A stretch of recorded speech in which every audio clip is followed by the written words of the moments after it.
Bismillahirrahmanirrahim. Assalamualaikum warahmatullahi wabarakatuh. Alhamdulillah, wassalatu wassalamu ala rasulillah wa ala alihi wa sahbihi wa sallama tasliman katsira, amma ba'd. Falhamdulillah, puji dan syukur senantiasa kita panjatkan kehadirat Allah Jalla wa Ala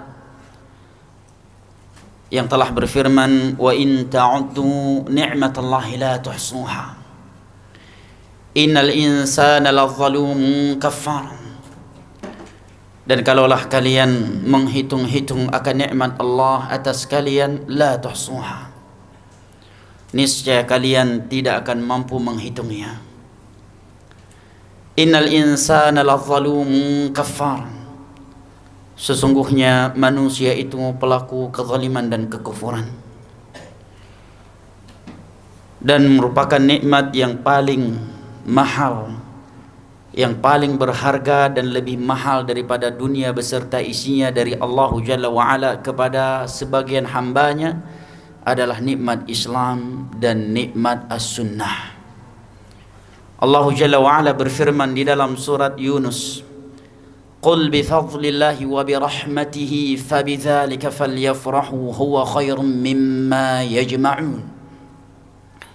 Katakanlah, perintah dari Allah kepada Nabi kita sallallahu alaihi wasallam untuk mengatakan kepada para sahabatnya saat itu secara khusus dan kepada umatnya yang datang setelah mereka secara umum.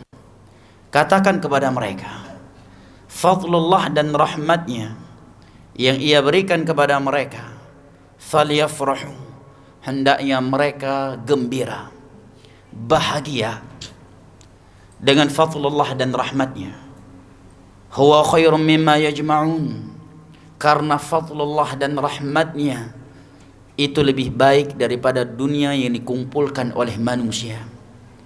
Al-Imam Ibn Al-Qayyim rahimahullahu ta'ala menyebutkan di dalam kitabnya Ar-Risalah At-Tabukiyah tentang ayat ini.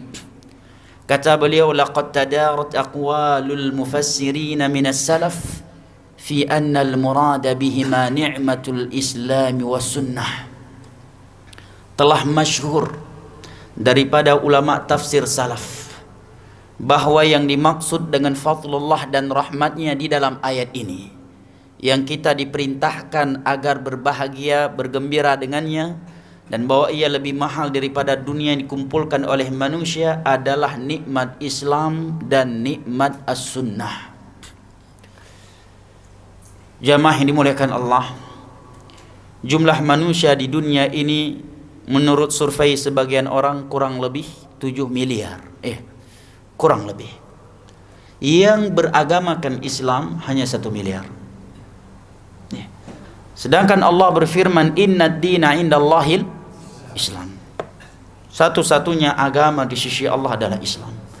Wa may yabtaghi ghairal islami dinan falan yuqbala minhu wa huwa fil akhirati minal khasirin. Dan barang siapa yang mencari selain Islam sebagai agama yang dia anut, Allah tidak akan menerimanya darinya, dan kelak dia akan menjadi orang-orang yang merugi.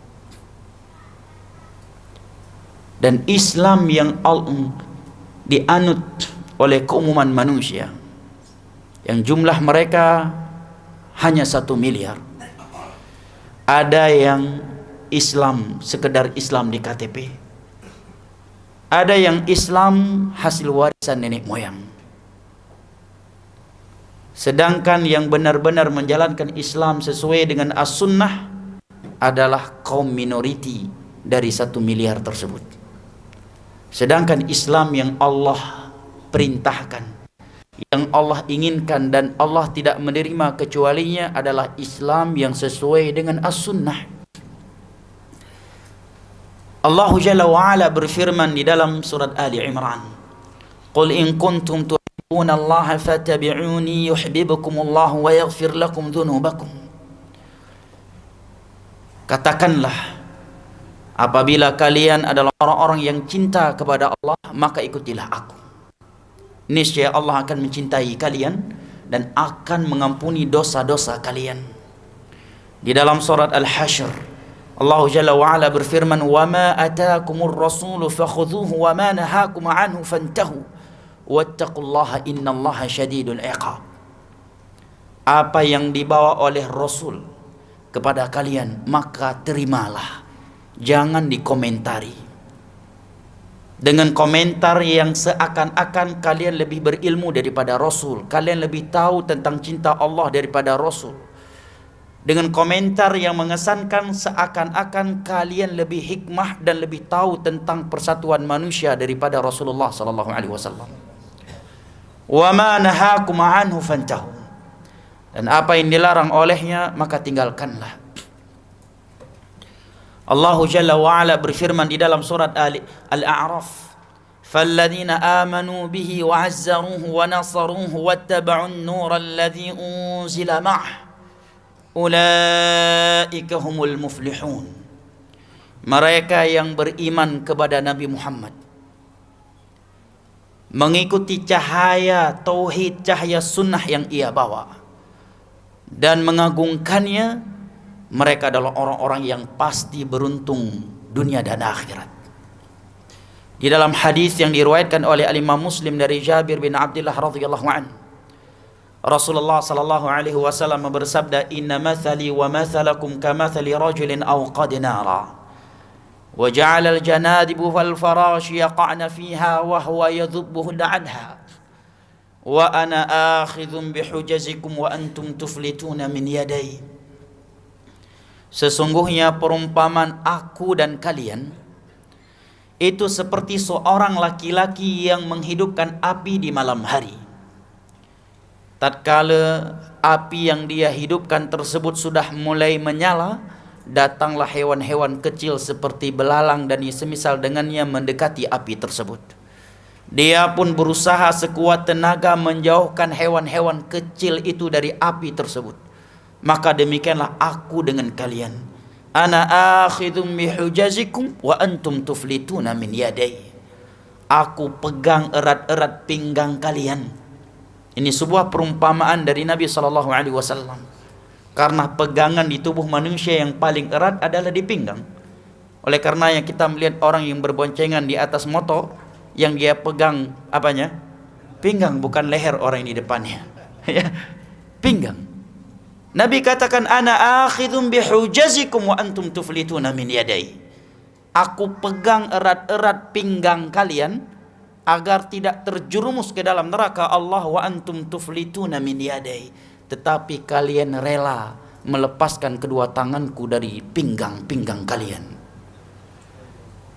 Bagaimana seandainya ada seorang anak ketika ingin keluar dari rumahnya meninggalkan kedua orang tuanya, sang ibu datang merengek-rengek sambil menarik-nariknya, memegang pinggangnya dan mengatakan, "Nak, jangan tinggalkan ibu. Nak, jangan tinggalkan ibu." Tetapi si anak tidak peduli dan tidak ada perasaan sedikit pun, dia rela melepaskan kedua tangan ibunya yang memegang pinggangnya, kemudian dia pergi meninggalkannya.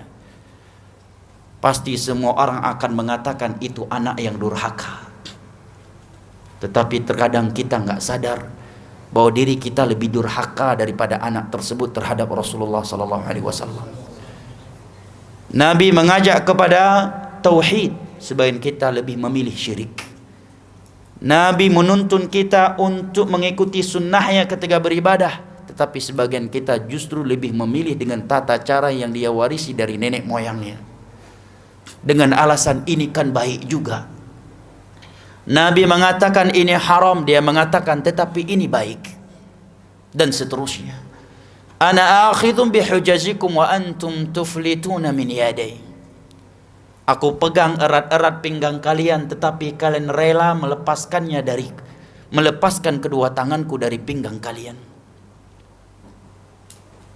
Di dalam hadis yang diriwayatkan oleh Imam Al-Bukhari, Nabi sallallahu alaihi wasallam bersabda, "Lau kana Musa hayyan lama wasi'ahu illa an yattabi'ani." Seandainya Nabi Musa hari ini hidup, maka dia wajib mengikuti ajaranku, tidak boleh mengikuti ajarannya sendiri.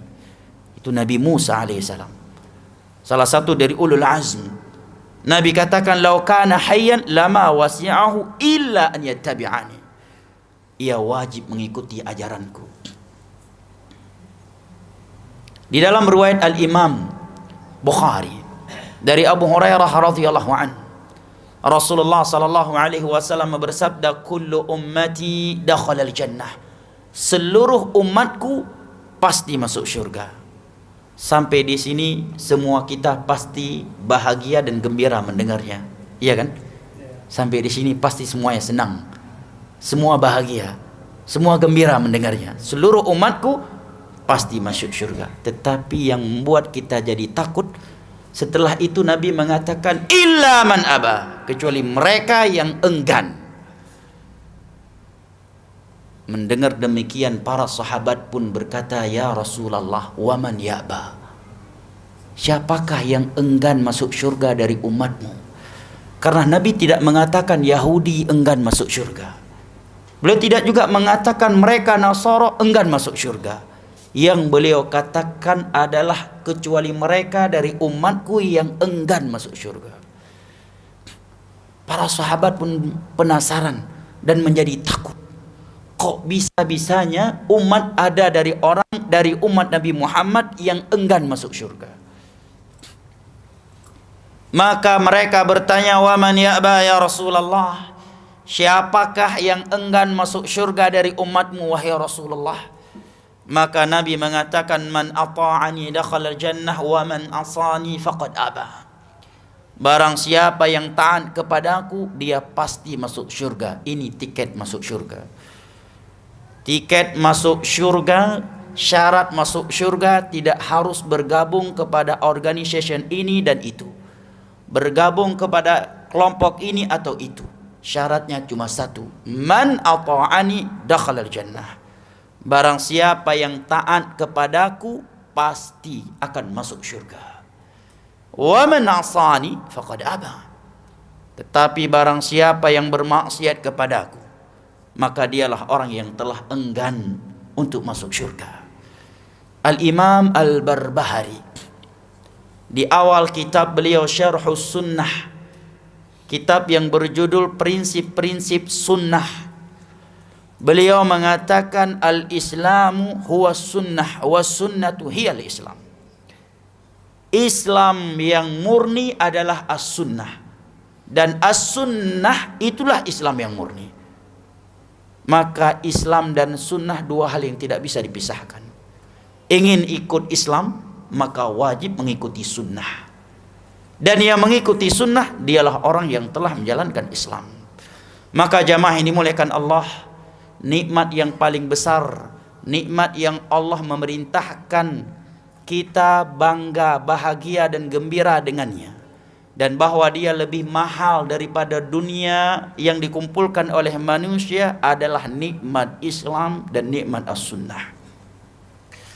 Kemudian jamaah yang dimuliakan Allah, tiada nikmat yang lebih berharga setelah nikmat Islam dan as-sunnah selain daripada nikmat ilmu agama. Karena ilmu agama adalah kunci segala kebaikan. Di dalam hadis yang diriwayatkan oleh Imam Al-Bukhari dari Muawiyah ibnu Abi Sufyan radhiyallahu anhu, Nabi bersabda, "Ma yuridillahu bihi khairan yufaqihu fid-din."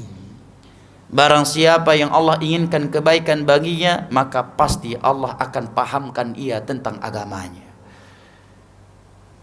Bukti ingin tahu apakah diri kita ini termasuk orang yang Allah inginkan kebaikan untuknya ataukah tidak, tinggal lihat saja diri kita ini sedang atau sering berada di dalam ilmu ataukah tidak. Atau kita termasuk dari orang-orang yang tidak peduli dan tidak mau tahu menahu tentang kajian-kajian ilmu agama. May yuridillahu bihi khairan yufaqihu fid-din.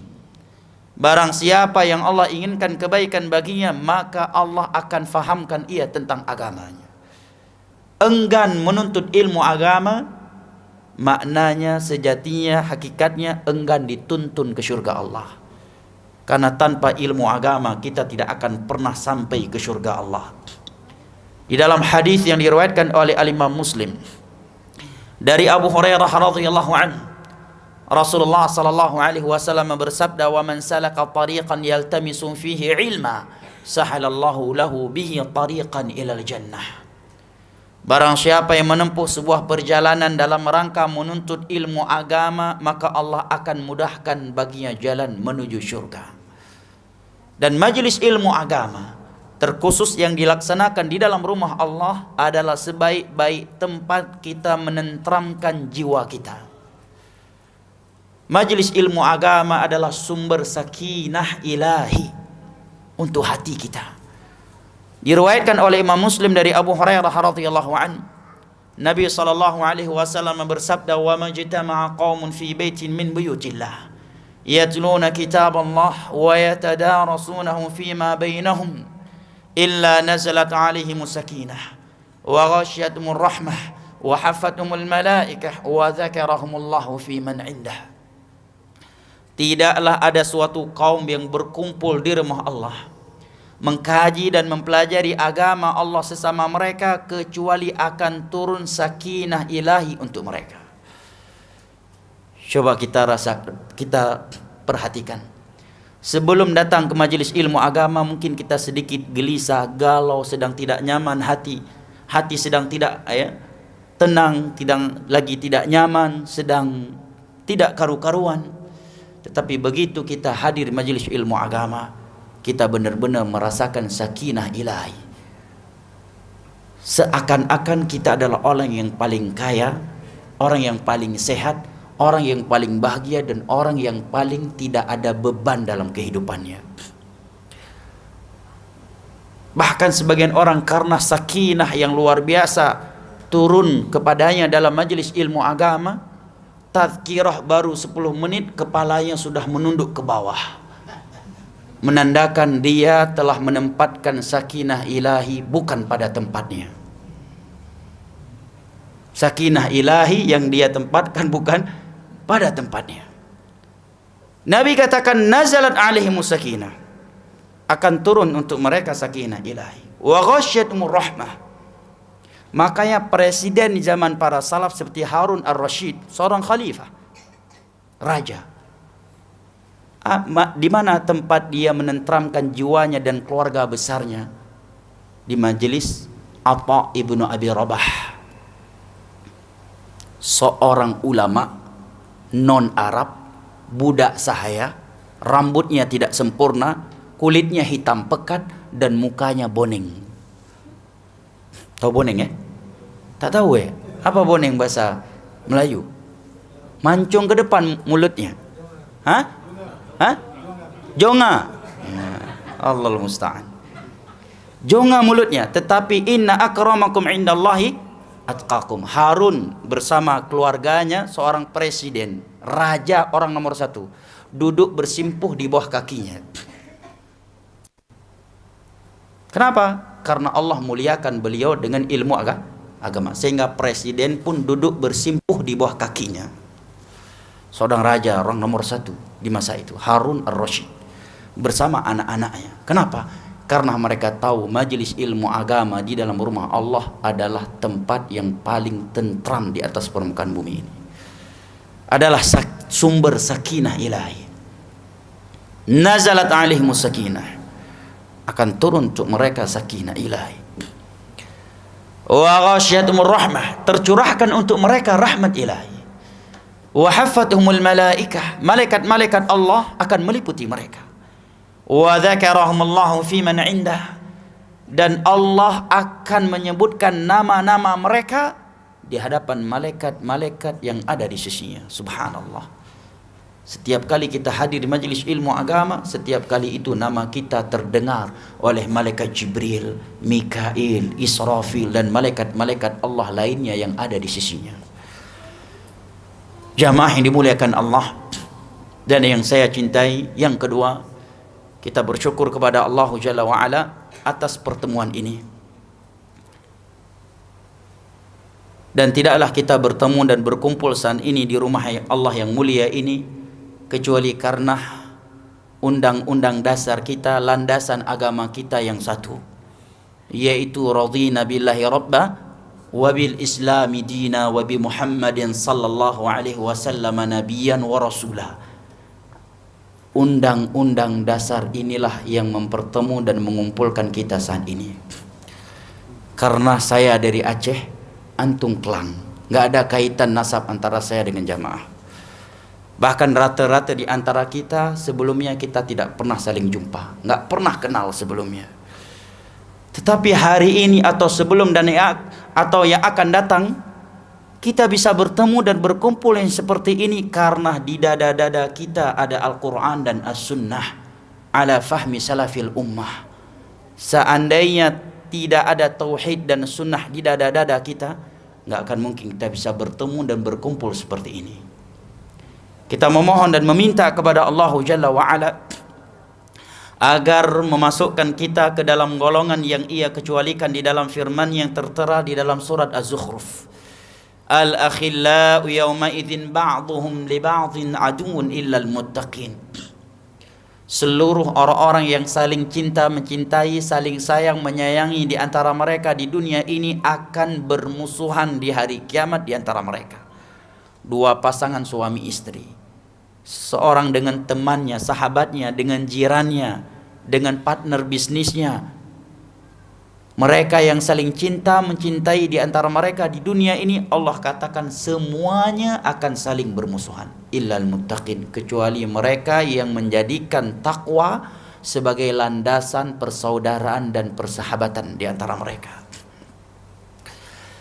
Al-Imam Ibnu Katsir di dalam tafsir Al-Qur'anil Azim ketika menafsirkan ayat ini mengatakan, fakullu sadaqatin wa sahabatin لغير الله عز وجل فإنها تنقلب عداوة يوم القيامة إلا ما كان لله فإنه دائم بدوامه. Seluruh pertemanan dan persahabatan yang bukan karena Allah, bukan di jalan Allah, dan bukan karena Allah, semua itu akan berubah menjadi sebuah permusuhan. Si anak akan bermusuhan dengan ayahnya, orang tua akan bermusuhan dengan anak-anaknya, suami akan bermusuhan dengan istrinya, seorang istri akan bermusuhan dengan suaminya, dan seterusnya. Kecuali yang karena Allah, ketika di dunia mereka saling menuntun di antara mereka menuju Allah, maka itulah satu-satunya persaudaraan, persahabatan yang akan Allah abadikan. Fa innahu da'im bidawamih, karena Allah yang maha abadi. Mudah-mudahan Allah Jalla wa'ala juga memasukkan kita ke dalam beberapa golongan yang Ia firmankan di dalam sebuah hadis qudsi yang diriwayatkan oleh Al-Imam Tirmidzi dari Muadz bin Jabal radhiyallahu anhu. Allah Jalla wa'ala berfirman, wajabat mahabbati lil mutahabbina fiha wal mutajanisina fiha wal mutazawirina fiha wal mutabadzilina fiha. Sungguh telah pasti cintaku untuk mereka, orang-orang yang saling cinta mencintai sesama mereka karena aku. Mereka duduk-duduk sesama mereka karena aku. Mereka saling berbagi sesama mereka karena aku, dan mereka saling kunjung mengunjungi sesama mereka karena aku. Jamaah yang dimuliakan Allah, kita juga memohon dan meminta kepada Allah agar Allah memasukkan kita ke salah satu dari golongan yang akan dinaungi pada hari kiamat, pada hari yang tiada naungan kecuali hanya naungannya. Karena di dalam hadis yang diriwayatkan oleh Al-Imam Al-Bukhari dan Muslim dari Abu Hurairah radhiyallahu an, Nabi bersabda, sab'atun yudhilluhumullahu yawma la dhilla illa dhilluh. Ada 7 golongan yang akan dinaungi oleh Allah pada hari kiamat, pada hari yang tiada naungan kecuali hanya naungannya. Di antara mereka Nabi sebutkan adalah rajulani tahabba fillah ijtama'a alaihi waftaraqa alaihi. Adalah mereka yang saling cinta mencintai sesama mereka karena Allah. Mereka berkumpul karena Allah dan mereka berpisah karena Allah. Dan masjid, rumah Allah, surau adalah sebaik-baik tempat kita bertemu dan berpisah karenanya. Karena di dalam hadis yang diriwayatkan oleh Imam Muslim dari Abu Hurairah radhiyallahu an, Nabi bersabda, inna ahabbal biladi ilallahi masajiduha. Tempat yang paling Allah cintai di atas permukaan bumi adalah masjid. Jamaah ini dimuliakan Allah, ini sebagai muqaddimah di kajian pertama dan perdana ana pada masjid ini. Wa illa sebelumnya sudah berulang kali datang safari dakwah ke Malaysia. Hanya saja ke masjid ini seingat saya ini yang pertama kali. Ya. Mudah-mudahan Allah Jalla wa Ala memberikan taufik dan keberkahan pada pertemuan dan majelis kita ini. Dan insyaallah taala pada kesempatan kali ini dan pertemuan yang singkat ini saya ingin membacakan sebuah hadis Nabi sallallahu alaihi wasallam untuk judul tajuk kajian yang telah kita ketahui bersama, sebuah hadis Nabi untuk kita renungi bersama. Mudah-mudahan banyak pelajaran dan hikmah yang dapat kita petik darinya. Yaitu hadis yang diriwayatkan oleh Al-Imam Tirmidzi dengan sanad yang disahihkan oleh Syekh Al-Albani dari Abu Hurairah radhiyallahu anhu. Nabi mengatakan, man khafa adlaj wa man adlaj balagha al-manzil, ala inna sil'atallahi al-ghaliyah, ala inna sil'atallahi hiya al-jannah. Man khafa adlaj, barang siapa yang takut dia akan adlaj. Adlaj, kata para ulama yang mensyarah hadis ini, artinya adalah as-sayru lailan, melakukan perjalanan di malam hari. Orang yang takut terlambat, takut telat sampai ke tujuannya, pasti dia akan melakukan perjalanan di malam hari. Karena perjalanan di malam hari akan lebih cepat, ya, lagi cepat daripada perjalanan di siang hari. Kenapa? Karena banyak hal. Yang pertama, Nabi katakan al-ardu tutwa, bumi itu Allah lipat, Allah pendekkan di malam hari. Tutwa itu hadis Nabi. Yang kedua, seseorang kalau melakukan perjalanan di malam hari, bayangkan dan perhatikan perumpamaan yang cukup dalam dari Nabi untuk perjalanan seorang mukmin di dunia ini menuju Allah. Perjalanan yang dilakukan di malam hari menjadi lagi lebih cepat daripada perjalanan di siang hari, karena orang yang melakukan perjalanan di malam hari tidak akan mampir kecuali untuk kebutuhan yang mendesak, darurat. Dia nggak akan turun, tidak akan berehat dalam perjalanannya itu di suatu tempat kecuali untuk keperluan yang darurat, untuk hajat yang darurat. Mohon dimaklumi jika ada bahasa yang sedikit berbeda antara Indonesia dan Malaysia, ya. Terkadang ada kata-kata di sana itu kata positif yang selalu terpakai, rupanya di sini negatif. Terkadang auto ya keluar. Mohon maaf, mohon dimaklumi, ya. Nah, baik. Nabi mengatakan orang yang takut terlambat, telat dalam perjalanannya, maka dia akan melakukan perjalanan di malam hari. Karena perjalanan di malam hari akan lebih cepat sampainya daripada perjalanan di siang hari. Yang pertama, bumi di malam hari Allah lipat, Allah pendekkan. Kedua, seperti yang kita sebutkan tadi, orang yang melakukan perjalanan di malam hari nggak akan rehat dari perjalanannya. Walaupun dia mampir di rest area, maka hanya untuk hajat yang darurat. Apalagi perjalanan di malam itu. Perjalanan di malam hari masa Nabi adalah membelah padang pasir. Nggak mungkin seorang berhenti di malam hari di tengah-tengah perjalanannya, karena kalau dia berhenti akan diterkam oleh binatang buas, ya. Atau dia akan dirampok.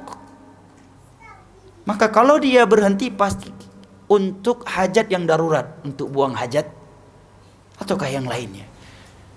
Yang ketiga, di malam hari tidak banyak pemandangan yang terlihat. Apalagi perjalanan di malam hari di masa itu, nggak ada yang bisa terlihat. Makanya di sholat subuh para sahabat menyebutkan, begitu kami selesai sholat subuh, kami bisa melihat orang yang di samping kami, tetapi nggak jelas wajahnya. Karena di masa itu belum ada listrik, belum ada cahaya seperti hari ini ya.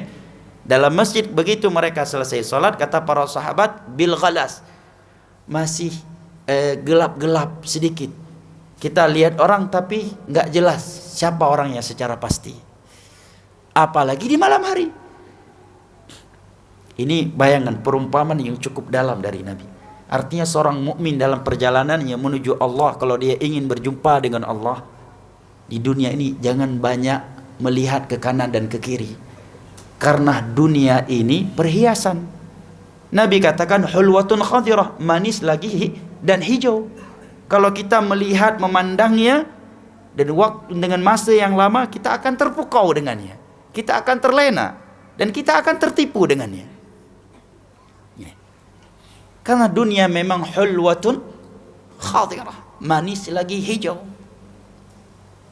Perumpamaan yang sangat dalam dari Nabi sallallahu alaihi wasallam. Ya. Kemudian Nabi mengatakan waman adlaj balaghal manzil.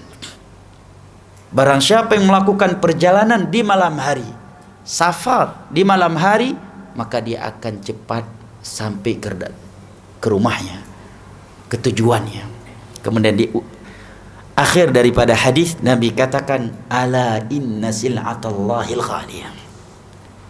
Sesungguhnya pembendaharaan Allah itu sangatlah mahal. Khazanah, pembendaharaan, perniagaan yang Allah tawarkan, yang Allah berikan untuk kalian itu sangat mahal. Dan perniagaan atau pembendaharaan Allah yang mahal itu adalah surganya. Sebagai gambaran umum betapa mahal dan indahnya surga dan ngerinya neraka. Seandainya tidak ada dalil dari Al-Quran dan hadis yang menceritakan kepada kita tentang indahnya surga dan dahsyatnya neraka kecuali hadis yang berikut ini, maka ini sudah cukup sebagai peringatan untuk kita tentang ngerinya neraka dan sebagai seruan kepada kita untuk benar-benar semangat meraih surga Allah. Diriwayatkan oleh Imam Muslim di dalam kitab Sahih Muslim dalam bab ahwal yaumil qiyamah, bahwa Nabi sallallahu alaihi wasallam bersabda yu'ta yaumil qiyamati bi'an'ami ahli dunya min ahli an-nar fayusbaghu fiha sibghatan fayuqalu lahu hal ra'aita khairan qad wa hal marrat bika ni'matun qad qala wallahi ya rab ma ra'aitu khairan qad wa ma marrat bi ni'matun qad wa yu'ta bi ashaddin nasi bu'san fid dunya min ahli jannah fayusbaghu fiha sibghatan fayuqalu lahu hal ra'aita syarran qad wa hal marrat bika bu'satun qad qala wallahi ya rab ma ra'aitu syarran qad wa ma marrat bi bu'satun qad. Didatangkan pada hari kiamat orang yang pernah hidup di dunia ini paling nikmat. Bayangkan, dari seluruh manusia yang hidup di dunia ini semenjak Nabi Adam sampai hari kiamat, dia sebagai penduduk dunia yang paling nikmat. Dari sisi kesehatan paling sehat, harta paling banyak hartanya, kekuatan paling tinggi kekuasaannya, penduduk dunia yang paling nikmat. Tak sanggup kita bayangkan berarti bagaimana dunia yang dia miliki ketika di dunia saat itu. Nabi katakan didatangkan penduduk dunia yang paling nikmat hidupnya ketika di dunia pada hari kiamat min ahlin nar. Tetapi sayangnya saat itu dia sebagai penghuni neraka Allah, karena ketika di dunia tidak mentauhidkan Allah, tidak mengikuti sunnah Rasulullah sallallahu alaihi wasallam. Dunia yang Allah berikan untuknya telah menghalanginya untuk meraih syurga Allah, telah menjadi sebab dia menjadi penghuni neraka Allah. Kemudian perhatikan, Nabi katakan fayusbaghu fiha sibghah, dia pun dicelupkan ke dalam syurga sekali celupan. Ingat bahasa hadis Nabi, baru dicelupkan sekali celupan, belum dimasukkan ke dalam mulutnya nanah penghuni neraka, belum dimasukkan kalajengking ke dalam perutnya. ular atau azab-azab lainnya yang lebih mengerikan. Nabi katakan baru dicelupkan sekali celupan. Kemudian Allah berkata kepadanya, wahai hambaku, pernahkah engkau hidup nikmat? Apakah kamu pernah kaya? Apakah kamu pernah sehat? Apakah engkau pernah mendapatkan populariti? Maka dia menjawab, demi Allah wahai Rabbku, aku belum pernah melihat kebaikan sedikit pun. Aku belum pernah melihat nikmat. Aku belum pernah hidup senang, hidup bahagia. Kata para ulama, bukan karena dia mampu membohongi Allah saat itu, tetapi karena dahsyatnya neraka Allah, hanya dengan sekali celupan ke dalamnya membuat dia lupa terhadap seluruh nikmat dunia yang pernah dia terima sebelumnya ketika di dunia. Dan dia sebagai penduduk dunia yang paling nikmat. Maka hadis ini adalah hadis yang sangat mencakup dalam menggambarkan kepada kita akan kengerian neraka Allah secara umum. Hanya dengan sekali celupan ke dalamnya membuat seorang hamba yang paling nikmat hidupnya ketika di dunia menjadi lupa terhadap seluruh nikmat yang pernah dia rasakan, sehingga dia berkata kepada Allah, aku belum pernah melihat kebaikan sedikit pun. Aku belum pernah kaya, belum pernah hidup sehat, belum pernah hidup bahagia. Tetapi sebaliknya, Nabi katakan didatangkan orang yang penduduk dunia yang paling sengsara hidupnya ketika di dunia. Bayangkan, penduduk dunia yang paling sengsara hidupnya ketika di dunia. Tidak ada orang yang lagi sengsara daripada dia. Dia manusia yang paling sengsara hidupnya ketika di dunia. Didatangkan pada hari kiamat sebagai penduduk syurga. Kemudian dia dicelupkan ke dalam syurga sekali celupan. Kemudian Allah katakan kepadanya, hal ra'aita syarran qad wa hal marrat bika bu'satun qad. Wahai hambaku, pernahkah engkau melihat kesengsaraan? Pernahkah engkau hidup sengsara? Pernah sakit? Pernah mendapatkan kejelekan? Pernah mendapatkan musibah? Maka dia pun menjawab, wallahi ya Rabb, demi Allah ya Rabbku, aku belum pernah hidup sengsara. Aku gak pernah miskin, gak pernah sakit, gak pernah melihat kesengsaraan sedikit pun. Kata para ulama, bukan karena dia ingin membohongi Allah, tetapi karena sempurnanya nikmat Allah di dalam syurganya, hanya dengan sekali celupan ke dalamnya membuat penduduk dunia yang pernah hidup di dunia sebagai penduduk dunia yang paling sengsara hidupnya menjadi lupa terhadap seluruh musibah, seluruh ujian dan seluruh kesengsaraan yang pernah ia rasakan ketika di dunia. Makanya tidak aneh Nabi katakan tadi, sesungguhnya pembenaran Allah yang mahal itu adalah syurganya.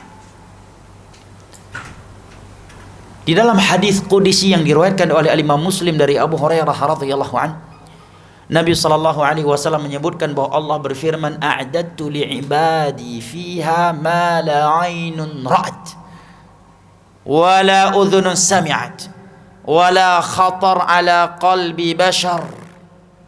Telah aku persiapkan di dalam syurgaku untuk hamba-hambaku yang saleh. Definisi saleh adalah, pengertian saleh itu kata Syekh Abdurrahman As-Sa'di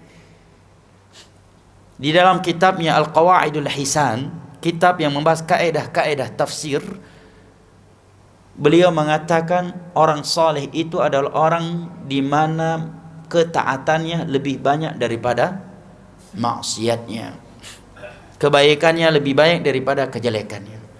Karena bukan syarat menjadi orang saleh tidak bermaksiat, karena di dunia ini hanya ada satu makhluk yang tidak punya maksiat kepada Allah, yaitu para malaikat. Adapun anak Adam, Nabi telah katakan kullu bani Adam khata', seluruh anak Adam banyak kesalahannya. Para nabi pun tidak selamat dari dosa. Maka yang Allah katakan liyaghfira lakallahu ma taqaddama min dzambika wa ma ta'akhkhar. Allah akan mengampuni dosa-dosamu yang telah berlalu dan yang akan datang. Ini Allah katakan kepada siapa? Kepada Nabi Muhammad sallallahu alaihi wasallam dalam surat Al-Fat. Hanya saja ulama khilaf apakah para nabi itu boleh jatuh ke dalam dosa besar ataukah tidak. Ada dua pendapat di dalamnya. Syahidnya adalah seluruh anak Adam punya dosa. Kullu bani Adam khata'. Seluruh anak Adam tanpa terkecuali banyak dosanya. Wa khairul khata'ina tawwabun. Sebaik-baik anak Adam yang banyak dosanya adalah mereka yang banyak taubatnya. Maka Syekh Abdul Mas'idi mengatakan definisi orang saleh adalah orang yang ketaatannya lagi banyak daripada kemaksiatannya, kebaikannya lagi banyak daripada kejelekannya. Nah, di dalam hadis qudsi ini Allah mengatakan, a'dadtu li'ibadi salihin, telah aku persiapkan untuk hamba-hambaku yang saleh, fiha, di dalam syurga, ma la 'ainun ra'at, nikmat-nikmat yang belum pernah terlihat oleh mata mereka. Sebagus apapun nikmat dunia yang pernah terlihat oleh mata kita, ketahuilah nikmat yang ada di dalam syurga jauh lebih sempurna dari itu. Wala udhunun sami'at, nikmat-nikmat yang belum pernah terdengar oleh telinga mereka. Nikmat daripada nikmat dunia, seindah apapun yang pernah kita lihat dan yang pernah kita dengar, maka ketahuilah nikmat yang ada di dalam syurga berkali-kali lipat lebih bagus dan lebih sempurna. Wala khatar ala qalbi bashar, dan belum pernah terbesit di dalam hati mereka.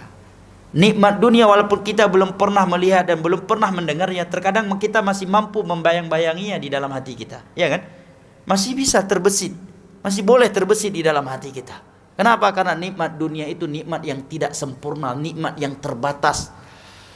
Sedangkan nikmat dalam syurga, karena sempurnanya, karena indahnya, karena bagusnya, sampai-sampai Allah katakan belum pernah terlihat oleh mata mereka, belum pernah terdengar oleh telinga mereka, dan belum pernah terbayang, terbesit di dalam hati mereka. Sebaliknya neraka Allah dan sangatlah dahsyat, sehingga hanya dengan sekali celupan ke dalamnya membuat penduduk dunia, orang yang paling nikmat hidupnya ketika di dunia, pernah menjadi raja, pernah menjadi perdana menteri, orang yang paling sehat, orang yang paling disegani, paling dimuliakan, orang yang paling masyhur, menjadi lupa terhadap seluruh nikmat dunia yang pernah dia dapatkan. Bahkan di dalam hadis Nu'man bin Bashir radhiyallahu anhu yang diriwayatkan oleh Imam Al-Bukhari, Nabi SAW mengatakan, inna ahwana ahlin nar azaban yawmal qiyamah la rajulun yud'u tahta rijlihi jamratan fayaghli minhuma dibaghu. Penghuni neraka yang paling ringan siksaannya, Nabi tidak mengatakan, tidak memberitakan yang paling keras siksaannya, tetapi Nabi memberitakan penghuni neraka yang paling ringan siksaannya, agar kita benar-benar serius tentang neraka, agar kita tidak bermain-main tentang neraka Allah. Penghuni neraka Allah yang paling ringan azabnya adalah seorang hamba yang diletakkan 2 bara api di bawah kakinya. Baru diletakkan 2 bara api di bawah kakinya, belum dimasukkan ke dalam mulutnya. Fayaghli minhuma dibaghu, otaknya langsung meleleh dan mendidih. Sedangkan 1 hari di akhirat paling pendeknya seperti 1000 tahun di dunia ini. Wa inna yawman 'inda rabbika ka'alfi sanatin mimma ta'uddun. 1 hari di sisi Rabbmu panjangnya seperti 1000 tahun di dunia ini. Bahkan di sana ada hari-hari yang 1 harinya panjangnya, lamanya seperti di dunia ini khamsina alfasana, seperti 50.000 tahun di dunia ini.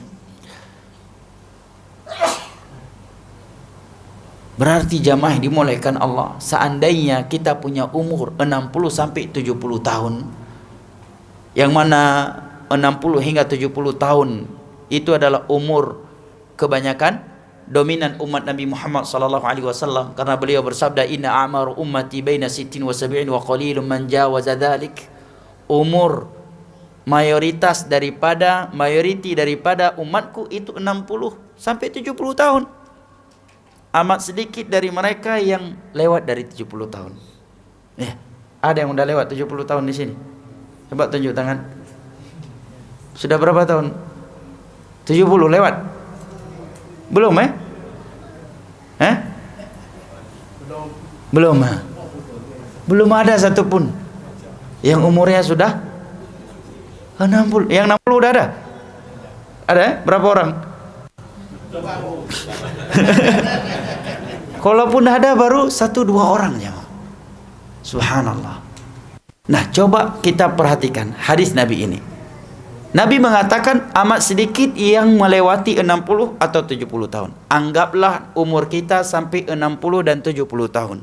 Sedangkan Allah sebutkan tadi dalam Al-Quran, satu hari di akhirat panjangnya seperti 1000 tahun di dunia ini. Berarti kalau kita hitung, kita kalkulasikan, kita pertemukan umur 60 hingga 70 tahun di dunia ini dengan satu hari waktu akhirat, dan satu hari notabene 12 jam. Satu harinya seperti 1000 tahun di dunia ini. Maka umur 60 hingga 70 tahun di dunia ini tak lebih dari 1,5 jam waktu akhirat. Coba antum hitung pakai kalkulator. Nggak lebih dari 1,5 jam. Ini kalau kita bandingkan umur 60 hingga 70 tahun di dunia ini dengan satu hari di akhirat yang panjangnya seperti 1000 tahun di dunia ini. Lalu bagaimana kalau kita membandingkannya dengan waktu satu hari di akhirat yang panjangnya seperti 50.000 tahun di dunia ini? Maka umur 60 hingga 70 tahun di dunia ini tidak lebih dari 1 menit waktu di akhirat. Ambillah yang paling panjangnya 1,5 jam, 60 hingga 70 tahun.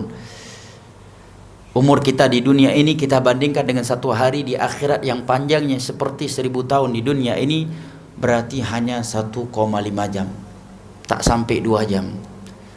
Berarti waktu yang kita miliki untuk meraih surga Allah dan membebaskan diri ini dari nerakanya hanya 1,5 jam. Masih sempat nak buat sia-sia? Bagaimana seandainya salah satu di antara kita dikatakan kepadanya oleh polis, Anda punya waktu 1,5 jam lagi. Apabila dalam waktu 1,5 jam ini saudara Anda tidak bisa memberikan bukti, maka saudara akan kami tangkap, kami masukkan ke buih, dan Anda akan kami siksa di dalam jeruji. Kira-kira hidupnya bisa tenang nggak? Masih bisa nggak menikmati teh tarik? Menikmati nasi lemak? Masih sempat nggak dia buat sia-sia nak touring dulu sebentar ke sana? Nak jalan-jalan? Udah kena stroke duluan ya. Stroke bahasa Melayu stroke juga. Udah baru dapat berita itu aja dia udah stroke. Iya kan? Lah bagaimana dengan berita dari Allah? Allah memberitakan kepada kita waktu yang kalian miliki untuk meraih surga Allah dan untuk menyelamatkan diri kalian dari neraka Allah enggak lebih dari 1,5 jam. Enggak lebih dari 1,5 jam waktu yang kalian miliki. Berarti jamaah yang dimuliakan Allah, masa kita menjalankan ubudiyah, masa kita menjalankan perintah dan meninggalkan larangan Allah, masa kita mentauhidkan Allah, meninggalkan kesyirikan kepadanya, masa kita mempertahankan sunnah Nabi dan menggigitnya dengan gigi geraham kita, tak lebih dari 1,5 jam. Kenapa kita rela melepaskannya? Karena ucapan manusia, karena takut kepada manusia, takut kehilangan dunia. Tak lebih dari 1,5 jam. Kita berpegang teguh di atas Al-Quran dan As-Sunnah ala fahmi salafil ummah dan menggigitnya dengan gigi geraham kita sebagaimana perintah Nabi kepada kita di dalam hadisnya, "Uddu 'alaiha bin nawajid." Gigitlah oleh kalian sunnahku dengan gigi geraham kalian, tak lebih dari 1,5 jam. Kenapa harus takut? Kenapa banyak pertimbangan ini dan itu? Nggak lebih dari 1,5 jam waktunya. Kita dapat musibah tak lebih dari 1,5 jam. Anda dibuli oleh orang, tak lebih dari 1,5 jam. Orang mencela kita, menggibah kita, tak lebih dari 1,5 jam. Kita dapat ujian dengan sakit, ya, kanker ataukah penyakit-penyakit yang lain, tak lebih dari 1,5 jam. Anda diuji dengan kemiskinan, kelaparan, tak lebih dari 1,5 jam. Anda diuji oleh Allah dengan berbagai ujian karena berpegang teguh dengan Al-Quran dan As-Sunnah ala fahmi salafil ummah, tak lebih dari 1,5 jam. Tak usah cemen, tak usah pening. Tak lebih dari 1,5 jam. Dan seandainya kita ingin meninggalkan Al-Quran dan As-Sunnah ala fahmi salafil ummah, kita nak tinggalkan tauhid, nak tinggalkan sunnah, nak tinggalkan beribadah kepada Allah demi dunia, maka dunia seandainya kita memilikinya, walaupun belum tentu dapat, ya kan? Ada orang udah penat, udah lelah dia ninggalkan tauhid, ninggalkan sunnah, dia campakkan tauhid dan sunnah agar mendapatkan dunia. Dunia pun nggak dapat, tauhid pun dah hilang. Dunia belum dapat, sunnah pun udah hilang. Dan dia mati dalam keadaan tidak membawa tauhid dan tidak membawa sunnah, dan dunia pun tidak dia dapatkan. Seandainya dengan kita buang, kita campakkan tauhid dan sunnah yang telah Allah berikan kepada kita demi dunia, maka tidak lebih dari 1,5 jam masa yang kita miliki untuk menikmatinya.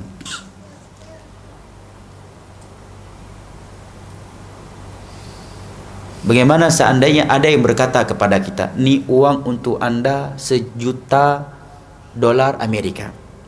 Ini uang $1.000.000 Amerika. Anda punya masa untuk menikmatinya 1,5 jam. Tetapi setelah itu Anda akan dimasukkan ke jeruji, ke penjara. Anda akan disiksa, Anda akan dibakar di dalam penjara Anda. Sedangkan ada satu lagi pilihannya, ini ada uang untuk Anda hanya RM500.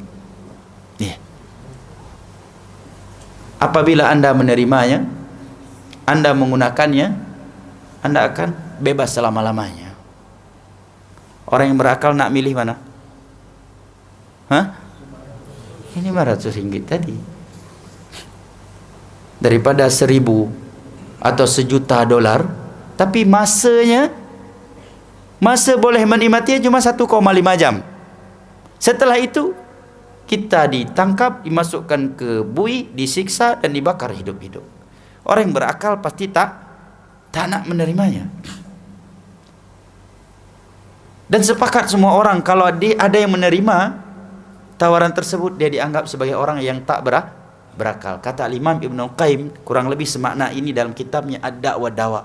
Sungguh lebih lagi tak berakal mereka yang meninggalkan akhiratnya demi dunianya. Lebih lagi tak berakal mereka daripada orang yang seperti ini.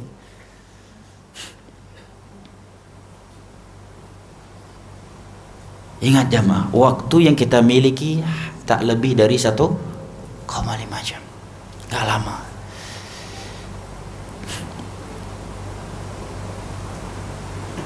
Kita mempertahankan tauhid dan sunnah hanya sampai mati, udah.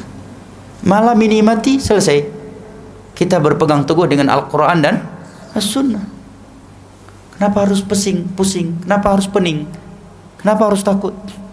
Wa'bud rabbaka hatta ya'tiyakal yaqin. Beribadahlah engkau kepada Rabbmu sampai kematian datang kepadamu. Nah, sekarang kita sedang ngantri kematian, kan? Semua sedang ngantri menunggu malaikat maut datang mencabut nyawanya. Ana pernah beberapa kali di antaranya ketika di kota Medan buat kajian duha tentang syurga dan neraka. Malamnya meninggal seorang pemuda yang duduk paling depan saat itu dalam keadaan sehat-sehat. Besok paginya saya dapat berita bahwa si fulan meninggal dunia. Tapi antum tak perlu takutlah, karena antum paling depan, bukan berarti anak ingin nakut-nakuti antum, ya. Ya, kematian, ya kan? Siapa yang bisa memprediksinya? Pernah nggak masyarakat di masa Raja Namrud mereka memprediction bahwa Namrud Allah matikan dengan seekor lalat? Tak pernah. Ya. Yeah. Fir'aun, dia mati sedang berlari untuk mematikan orang lain, ya kan? Nabi Musa, Nabi Harun alaihissalam dan Bani Israel, dia sedang mengejar Nabi Musa dan Harun alaihissalam bersama Bani Israel untuk membantai dan menyiksa mereka. Dalam perjalanan itu dia dimatikan oleh Allah. Ainama takunu yudrikumul maut walau kuntum fi burujim musyayyadah. Dimanapun kalian berada, kematian akan datang kepada kalian, walaupun kalian sedang berada di dalam benteng-benteng yang sangat kokoh. Kita ini seringkali ingat mati kalau sedang mengalami turbulensi, ya, di atas pesawat. Nah, itu ingat mati. Dokter bilang kankernya parah sangat nih, langsung ingat mati. Begitu stroke, langsung ingat mati. Di medan perang langsung ingat mati. Padahal bisa jadi sedang duduk seperti ini mati. Di Aceh pernah dalam kajian maghrib dan isya, seorang bapak-bapak sebelumnya, ya beliau seorang pejabat pensiunan, tanya tentang surga neraka, tentang kematian. Pas salat isya, di sujud rakaat terakhir beliau meninggal, rahimahullah, semoga husnul khatimah. Kematian itu di Banda Aceh. Habis kajian gini, kajian maghrib, antara maghrib dan isya, beliau tanya masalah kematian. Di sujud rakaat terakhir, yang lain bangun, beliau nggak bangun. Rahimahullah rahmatan wasi'ah. Seorang berumur, sangat cinta pada sunnah beliau, cinta sekali sama sunnah. Subhanallah. Kematian Khalid bin Walid, dari ujung kaki sampai ujung kepala ada bekas pedang, bekas tombak, bekas anak panah. Karena beliau memang orang yang suka perang. Semenjak beliau di jahiliyah, belum masuk Islam udah suka perang. Khalid bin Walid. Setelah masuk Islam, orang terdepan di medan perang. Meninggalnya apakah di medan perang? Enggak. Beliau meninggal di atas tempat tidurnya. Itulah kematian.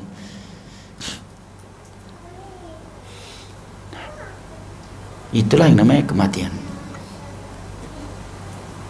Dan Nabi bersabda dalam hadis yang diriwayatkan oleh Imam Muslim dari Abu Malik Al-Asy'ari radhiyallahu an, "Kullun nas yaghdu faba'i'un nafsahu famu'tiquha wa mubiquha." Semua manusia sedang berjalan. Tak ada istilah duduk berjalan di tempat dalam Islam.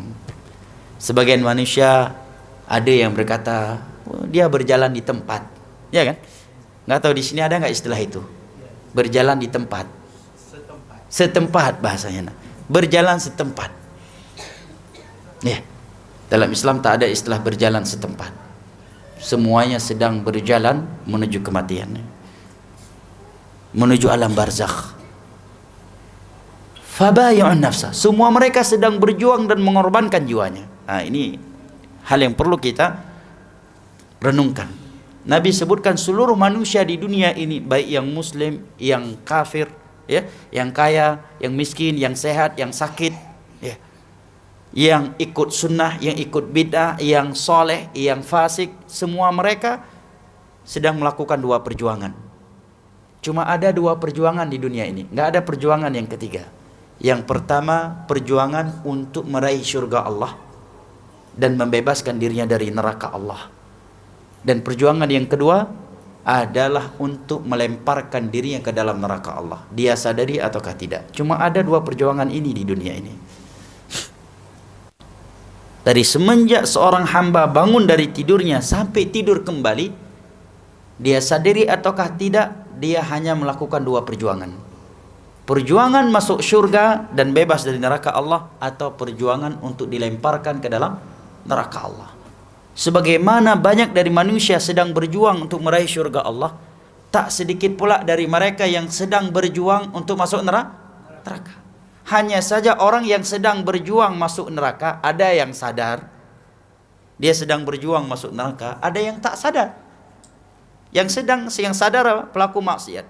Pelaku maksiat walaupun dia melakukan maksiat, sadar dia dirinya sedang melakukan maksiat yang bisa menyerumuskan dia ke dalam neraka Allah. Tapi pelaku syirik dan bid'ah, Tak sadar dia. Justru menganggap orang lain terancam dengan neraka karena tidak ikut melakukan ritual syirik dan bid'ah yang dia anggap itu ritual Islami. Cuma ada dua perjuangan ini jamaah. Maka jangan sampai kita mati sia-sia. Manusia yang mati di dunia ini cuma ada dua. Mati karena sedang berjuang meraih surga Allah, atau mati sedang berjuang untuk dilemparkan ke dalam neraka Allah. Nggak ada perjuangan yang ketiga di dunia ini. Cuma ada dua perjuangan. Matinya akan berharga atau matinya sia-sia.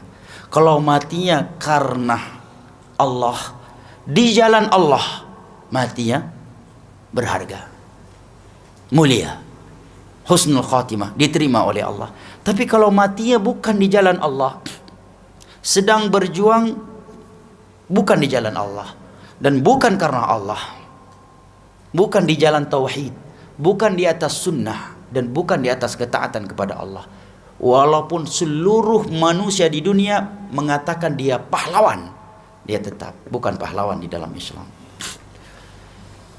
Mati sia-sia. Jamaah ini dimuliakan Allah, ini yang tertanam kuat di dalam hati para sahabat Nabi.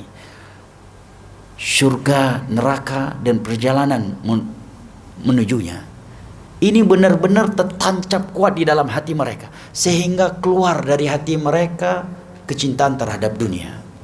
Sebagai contoh jemaah, karena hal ini benar-benar tertancap kuat di dalam dada mereka, sehingga mereka benar-benar semangat dan berani, bahkan menggigit agama Allah ini dengan gigi geraham mereka tatkala mereka mengingat tentang surga dan neraka serta perjalanan menujunya. Contohnya adalah Yasir, anaknya Ammar, dan ibunya Ammar yang bernama Sumayyah. Pasangan suami istri. Sumayyah suaminya Yasir, putra mereka bernama Ammar. Ini satu keluarga yang lemah di masa Nabi, di fase Mekah, ditangkap oleh Abu Lahab CS, oleh kaum musyrikin, disiksa, diikat di pohon kurma. Siapa yang melewati mereka dari kaum musyrikin melakukan apa yang dia suka. Sampai suatu ketika Nabi lewat melihat mereka dalam keadaan sudah tersiksa. Nabi berpesan kepada, hanya mengatakan karena saat itu belum diperbolehkan jihad. Kaum muslimin juga sedang lemah. Nabi cuma mengatakan apa? Sabran ala Yasir fa inna maw'idakumul jannah. Sabar kalian wahai keluarga Yasir, surga Allah adalah janji untuk kalian. Maka Sumayyah mempertahankan sunnah Nabi, menggigitnya dengan gigi gerahamnya, padahal Abu Jahal datang menancapkan tombaknya, mohon maaf, di kemaluannya, dan beliau mati syahid dalam keadaan mohon maaf kemaluannya ditombak oleh Abu Jahal. Beliau adalah wanita pertama yang mati syahid di medan dakwah di fase Mekah karena Abu Jahal yang menancapkan tombaknya di kemaluannya. Lihat, begitu mereka mendengar kata surga, rasa sakit tak lagi mereka rasakan. Tombak ditancapkan kemaluannya, tidak dirasakan lagi kesakitannya oleh Sumayyah. Kenapa? Karena sudah mendengar sabran ala Yasir fa inna maw'idakumul jannah. Sabar kalian, surga adalah janji Allah untuk kalian. Contoh lainnya dalam riwayat Imam Al-Bukhari dari Abu Hurairah radhiyallahu an, dalam sebuah peperangan Nabi menyerahkan pedangnya kepada seorang sahabat yang bernama Abu Dujana. Dan Abu Dujana ini sudah menggenggam beberapa butir kurma yang sudah dibagikan untuk mujahidin. Dan yang namanya pasukan di medan perang itu akan berhenti perang kalau dia sedang lapar, ya kan? Apalagi makanan sudah di depannya, sudah dia genggam, pasti dia akan makan dulu baru lanjut perang, ya kan? Iya. Perang akan terlupakan karena kelapa, karena lapar. Apalagi makanan sudah di tangan, tinggal makan bentar baru lanjut lagi, kan begitu? Ini Abu Dujana sudah menggenggam beberapa butir kurma.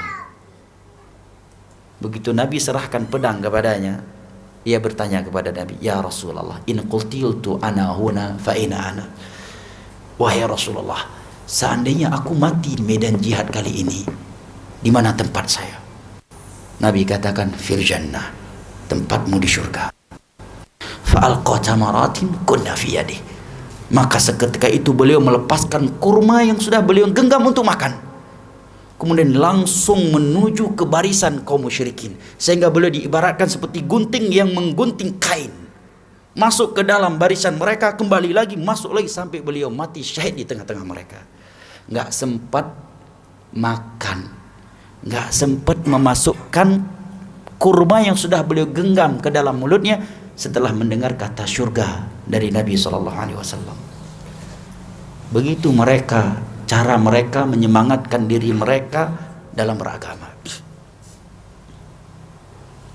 sehingga mereka tidak meninggalkan agama Allah karena malu kepada manusia. Contoh lainnya dalam riwayat Imam Muslim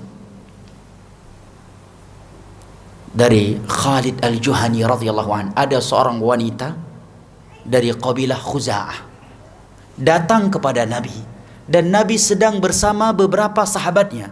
Tiba-tiba ini wanita datang mengatakan, "Ya Rasulullah, ini hubla minaz zina fa aqim alayya al-had." Wahai Rasulullah, aku sudah hamil karena perzinaan, tolong tegakkan hukum had kepadaku. Dia berkata kepada Nabi di depan halayak keramaian. Secara umum wanita kan malu diketahui telah hamil berzina, apalagi ia mengetahuinya Nabi Muhammad dan para sahabatnya. Tetapi karena ini wanita tahu kalau menerima had yang ditegakkan ikhlas, itu akan menghapuskan dosanya yang karena itu dia dihad. Itu keutamaan di dalam Islam. Orang yang melakukan sebuah dosa yang mengharuskan dia dihad, kemudian dia menerima hukum had itu ditegakkan kepadanya dengan hati yang ikhlas, maka hukum had yang ditegakkan kepadanya itu menghapuskan dosa yang karena itu dia ditegakkan hukum had kepadanya. Ya, wanita itu, Nabi mengatakan kepadanya, pulang kamu sampai kamu melahirkan, melakukan persalinan terhadap bayimu ini. Perhatikan lama waktu masanya, beberapa bulan, ya kan? Setelah dia melahirkan bayinya itu, datang lagi kepada Rasulullah, mengatakan, "Ya Rasulullah, tegakkan hukum had zina kepadaku." Nabi katakan, pulang kamu, susui bayimu itu sampai 2 tahun, hatta tahtimi, sampai engkau menyapihnya. Dia pun pulang, kemudian kembali lagi. Berarti berapa masanya? 2 tahun lebih sudah, ya kan? "Ya Rasulullah, aku sudah menyapihnya, tegakkan hukum had kepadaku." Nabi pun merajamnya dengan para sahabatnya karena dia sudah pernah menikah sampai wafat. Kemudian Nabi yang luar biasanya menjadi imam solat jenazahnya. Umar marah. Umar menegur Nabi, "Ya Rasulullah, tusalli alaiha wa qad zanat." Wahai Rasulullah, Anda yang akan memimpin solat jenazahnya, padahal dia mati karena zina.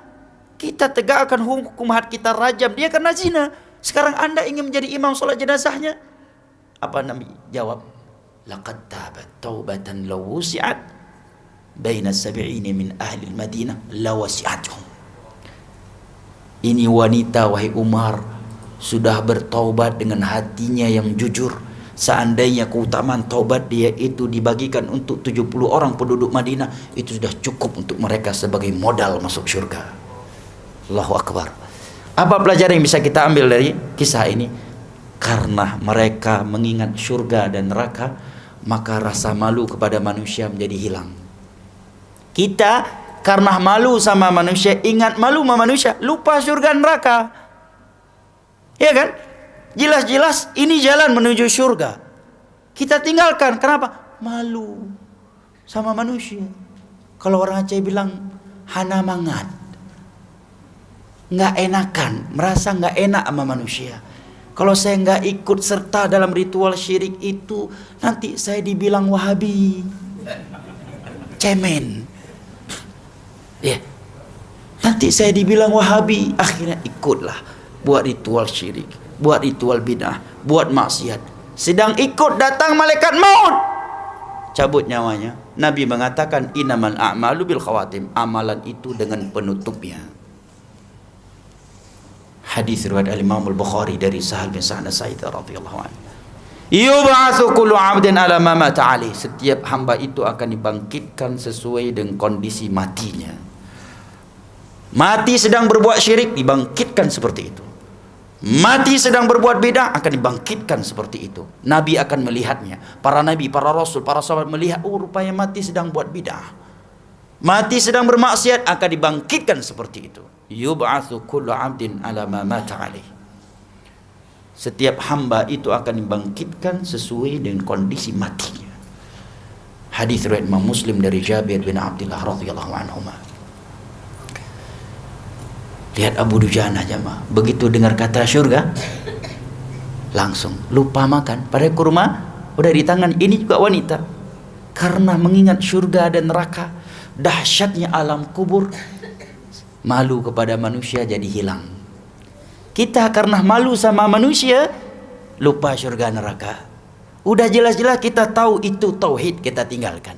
Jelas-jelas itu ritual syirik, justru kita lakukan. Jelas-jelas ibadah yang sesuai dengan sunnah Nabi kita tinggalkan. Jelas-jelas itu bidah kita lakukan.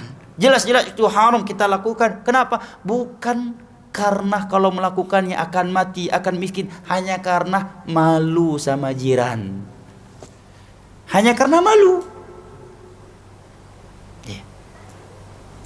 Kecuali alasannya kalau nggak melakukannya mati, udzur syar'i.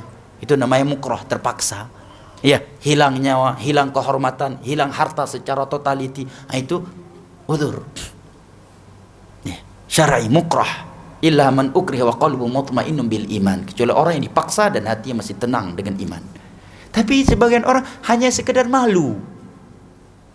Takut. Khawatir dibilang Wahabi, nak ikut ajaran apalah itu. Takut. Hanya karena malu. Artinya seandainya orang mencelanya, celaan mereka nggak membuat bisnisnya hancur, tidak membuat hidungnya yang mancung jadi pesek, enggak. Tidak membuat kulitnya yang putih menjadi hitam, enggak. Tidak membuat tubuhnya yang sedang sehat menjadi sakit, enggak. Hanya sekedar malu. Lihat Sumayyah, tombak yang ditancapkan oleh Abu Jahal, mohon maaf sekali lagi, pada kemaluannya tak terasa sakit olehnya karena mendengar kata syurga dari mulut Nabi SAW. Sebentar jamaah, seandainya kita diuji oleh Allah dengan ujian pada harta, kesehatan, keluarga ataukah yang lainnya, di jalan tauhid, di jalan as-sunnah, maka tak lama, tak lebih dari 1,5 jam. Apakah demi dunia yang masa penggunaannya tidak lebih dari 1,5 jam kita rela tak boleh masuk ke dalam telaga Nabi? Kita rela kehilangan syurga, kehilangan bidadari, kehilangan telaga Nabi SAW, dan rela masuk ke dalam neraka Allah? Maka jamaah yang dimuliakan Allah, kesempatan yang kita miliki, masa yang kita miliki untuk meraih syurga Allah dan membebaskan diri kita dari neraka Allah sangat sebentar. Yang terakhir, masih 2-3 jam lagi waktunya. Hah? Berapa jam? Baik, yang terakhir, cerita yang terakhir, bagaimana ulama dahulu menyemangatkan diri mereka dalam beragama dengan mengingat syurga dan neraka. Seorang ulama di masa tabi'in yang bernama Ibrahim At-Taimi, penuntut ilmu hadis. Nama ini nama yang paling masyhur, termasuk nama yang paling masyhur dalam ilmu hadis. Ibrahim At-Taimi, salah satu ulama tabi'in yang banyak meriwayatkan hadis. Disebutkan oleh Imam Ahmad dalam kitabnya Az-Zuhud. Beliau mengatakan kepada murid-muridnya tips, cara beliau menjaga semangat dalam beribadah dan melakukan perjuangan untuk agama Allah. Apa kata beliau? Umatsilu nafsi fil jannah. Aku bayangkan, aku umpamakan seandainya diriku sedang di dalam syurga. Aku memeluk bidadari-bidadari yang ada di dalamnya. Aku meminum susu yang ada di dalam syurga, dan air dan mandi di dalam anhar, sungai-sungai yang mengalir di dalamnya. Kemudian aku umpamakan seandainya diriku sedang di dalam neraka Allah. Aku meminum nanah dari penghuni neraka. Aku memakan zakum, dan aku sedang terbelenggu dengan rantai yang ada di dalam neraka Allah. Maka aku katakan kepada diriku, manakah yang engkau inginkan dari dua tempat ini?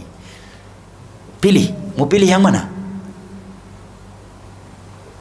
Jiwaku menjawab tentunya adalah yang pertama. Maka aku pun mengatakan kepada diriku, idzan fi umniyatik fa'mali. Kalau demikian berjuanglah, beramallah untuk menggapai cita-citamu itu. Itu cara ulama dahulu menjaga semangat mereka dalam beragama Allah, dalam beragama. Padahal mereka di masa di mana mayoritas manusia orang-orang soleh, tak ada diskotik di masa itu, ya kan? Ya, betul. Tak ada bioskop, tak ada tempat judi, ya, tak ada pengedar sabu-sabu, narkoba, tak ada. Wanita-wanita yang buka aurat juga tak ada. Kuburan-kuburan diagungkan dengan kesyirikan, ritual-ritual bidiah juga tak ada. Di masa terbaik setelah masa para sahabat. Tapi mereka mengatakan harus sering-sering ingat syurga neraka kita kalau mau semangat. Dan benar ya, apalagi zaman kita nih. Kalau sedang dalam surau, memang Masya Allah, syurga dan neraka seakan-akan tertancap di depan kedua mata kita.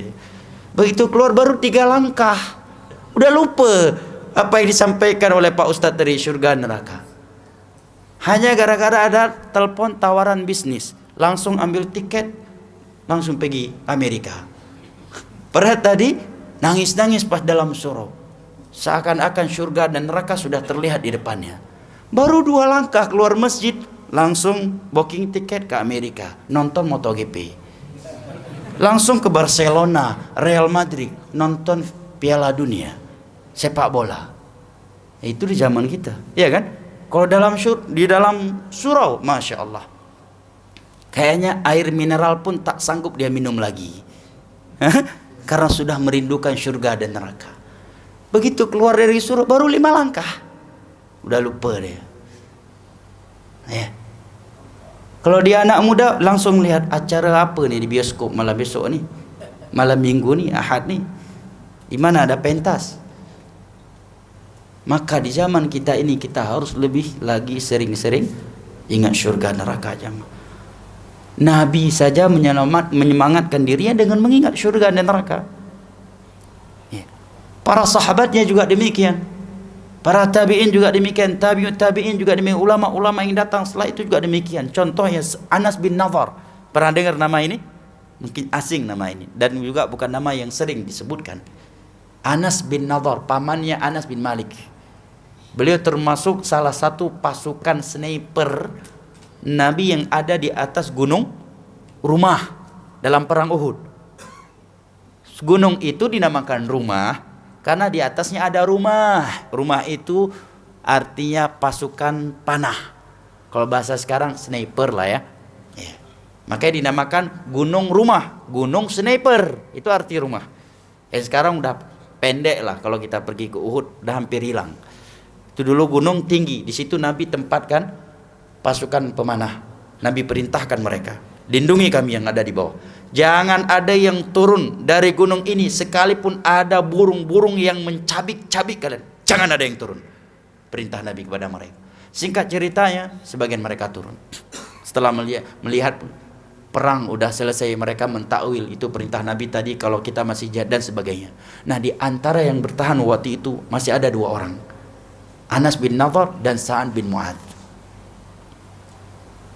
Sedangkan Khalid bin Walid saat itu yang masih musyrik sudah membawa pasukannya dari bawah gunung, melihat gunung sudah kosong daripada sniper, naik ke atas gunung membantai beberapa pasukan sniper yang masih tersisa di situ dan membantai para sahabat di bawahnya. Apa kata Anas bin Nadhr kepada Sa'ad bin Mu'adz? Inni wajadtu rihal jannah duna Uhud. Wahai Sa'ad bin Mu'adz, jangan mundur. Aku sudah mencium bau surga di sini. Subhanallah. Jangan mundur wahai Sa'ad bin Mu'adz. Aku sudah mencium bau surga di ini surga kita. Pintunya sudah di depan nih. Baunya udah kecium, masa mau kita pergi meninggalkannya? Lihat bagaimana ulama. dahulu menyemangatkan diri mereka dalam beragama. Ya, ketika sudah mulai malas sholat tahajud, banyak-banyak ingat surga neraka jemaah. Ya, diuji dengan kemiskinan, banyak-banyak ingat surga neraka. Seorang mukmin kalau udah ingat surga neraka, semangat ibadahnya akan meningkat, ya. Dia akan lebih sabar, akan lagi bersyukur, ya. Tidak banyak mengeluh. Nah, akan tenang rumah tangganya. Makanya seorang ulama salaf yang bernama Ad-Daqqaq mengatakan, man aktsara dzikral maut ukrima bi thalathah. Barang siapa yang sering mengingat kematian, dia akan Allah muliakan dengan 3 perkara. Yang pertama, an-nasyat fil ibadah, semangat beribadah kepada Allah. Tapi kalau nggak ingat mati, kita lihat di luar betapa banyak orang udah membungkuk, badan dia sudah menuju kuburan lah, udah bawa kuburan, tapi justru semakin semangat bisnis. Sholat tidak, padahal udah tua muslim. Banyak apa nggak orang yang seperti ini? Udah putih rambutnya, udah bungkuk, sholat tidak, ya. Masih dia pikirkan bisnis, harta, bisnis, tijarah, perniagaan. Padahal dia udah luar biasa kayanya. Hartanya juga sudah banyak. Seandainya dia mati, warisan yang dia miliki insya Allah sudah lebih dari cukup untuk anak-anaknya. Tapi masih sibuk dengan dagang. Banyak apa enggak yang sepertinya ngaku muslim? Luar biasa banyaknya. Apa sebabnya itu semuanya? Karena nggak ingat mati. Gimana ingat mati? Nggak pernah dengar ceramah, tak pernah dengar tazkirah, nggak pernah dalam masjid. Yang kedua kata Daqqaq adalah ta'jilut taubah. Dia akan segera bertobat. Orang kalau udah ingat mati, seorang muslim kalau udah ingat mati, langsung lemes dia. Walaupun dia seorang preman, jenderal sekalipun, kalau udah ingat mati, lemas. Jangan ke muslim, kafir aja takut mati. Fir'aun, kalau kita baca kisah Fir'aun, kan luar biasa beraninya Fir'aun, ya kan? Sampai-sampai mengatakan, aku Tuhan kalian yang maha tinggi. Dan dia berkata kepada menteri Haman yang bernama Sarhal Ali, ablugul asbab as-samawati fatali ila ilahi Musa wa inni la adhunnuhu kadhiba. Wahai menteriku Haman, tolong kamu buatkan untukku apa? Tiang, paramik, tangga, aku mau naik ke langit. Dibuat oleh Haman, menunjukkan apa? Itu bukan ucapan pura serius dia. Makanya menterinya paham ini serius perintah. Dibuat oleh Haman, cuma dia tak sanggup lebih dari itu. Ya, tak sanggup lebih dari itu. Saya ingin menjumpai Tuhannya Musa yang mengatakan Tuhannya di atas langit. Saya meyakini dia dusta. Fir'aun orang yang pertama kali mengingkari akidah keberadaan Allah di atas langit. Ini cikal bakal pengingkaran keberadaan Allah di atas langit. Ayat Al-Quran, ya, ayat Al-Quran. Contoh lainnya bahwa Fir'aun cukup nekat, tukang sihir, rata-rata di dunia ini, baik ya raja nomor 1, ya pasti mau raja, presiden, orang militer, sama tukang sihir takut dia, ya kan? Tak tangkap, tak taat maku sihir nanti, takut rata-rata. Fir'aun enggak, ya kan? Begitu tukang sihir dia, padahal tukang sihir dia tukang sihir hebat. Tali yang dilempar menjadi di sini salahnya sebagian kita, tidak berubah menjadi ular. Tali yang dilempar oleh tukang sihir Fir'aun masih berbentuk tali. Seandainya dipegang masih sebagai tali, cuma terlihat di mata manusia sebagai ular. Ini akidah, ya. Allah katakan fasaharu a'yunan nas wastarhabuhum waja'u bisihrin azim. Tukang sihirnya Fir'aun saat itu mensihir mata manusia, ya, mata manusia yang mereka sihir, dan membuat manusia menjadi takut. Dan mereka mendatangkan sihir yang cukup besar. Makanya ulama mengatakan sihir yang dibawa oleh tukang sihir Fir'aun adalah sihir takhyili. Gak ada sihir yang bisa merubah suatu bentuk. Karena kalau Allah izinkan itu akan hancur dunia ini. Manusia gak akan bisa hidup lagi nanti. Ya. Mata manusia yang disihir tidak berubah, tetap masih tali. Kalau dipegang gak akan matok. Bukan sebagai ular. Tapi begitu mereka beriman, apa kata Fir'aun? La usallibannakum fi judhu'in nakhli wa la ta'lamunna ayyuna asyaddu 'adzaban wa abqa. Aku akan menyalib kalian, akan aku gantung kalian di pohon-pohon kurma. Tukang sihir Diancam sama Fir'aun. Berarti kan nekat kan? Berani sekali dia kan? Contoh lainnya menunjukkan bahwa Fir'aun berani sangat. Musa, Harun alaihissalam dan Bani Israel sudah masuk ke dalam laut. Ketika laut terbelah, mereka masuk ke laut atas perintah Allah dan punya mujizat. Fir'aun enggak, Musa mampu berani, apalagi aku. Masuk Fir'aun, enggak lupa dia bahwa Musa dan Harun masuk karena perintah Allah. Begitu dia masuk, baru Allah tenggelamkan. Syahidnya adalah Fir'aun berarti orang nekat kan? Pemberani kan? Tentang kematian tetap dia takut. Begitu tenggelam, apa kata Allah? Allah juga yang dia panggil kan? Falamma adrakahul gharaq qala aman. Begitu dia udah tenggelam, baru dia panggil Allah, ya Allah aku beriman. Masalah kematian. Jenderal sekalipun, militer terkejam, terbengis dengan kematian, semua takut. Yang nggak takut mati cuma Rambo di film Rambo. Dan satu lagi Arnold di film Komando tahun 90, masih ingat mau jenderal militer terkejam, terbengis. Jangankan lihat malaikat maut nih, baru naik pesawat turbulensi langsung padahal sebelum naik pesawat seakan-akan malaikat maut dicabut nyawanya oleh dia. Begitu naik pesawat turbulensi langsung semua yang takut. Gak ada orang yang berani kematian. Makanya orang yang istiqomah di atas agama Allah, Allah katakan apa? Tatanazzalu alaihimul malaika. Ketika malaikat maut udah datang, udah terlihat olehnya yang mencabut nyawa, datang turun malaikat-malaikat Allah berduyun-duyun menghiburnya. Karena dia butuh untuk dihibur saat itu, perlu untuk dihibur saat itu. Para malaikat tersebut akan berkata kepada Allah, takhaf wala tahzanu. Kamu enggak usah takut dan tak usah bersedih. Kalau enggak istiqomah pasti takut dengan kematian. Kalla idza balaghatit taraqi wa qila man, kata Allah. Raq. Kalau nyawa yang ditarik oleh malaikat maut sudah sampai di kerongkonganmu, ditantang oleh Allah. Siapa yang bisa menyembuhkanmu? Siapa yang bisa mencegah malaikat maut mencabut nyawamu?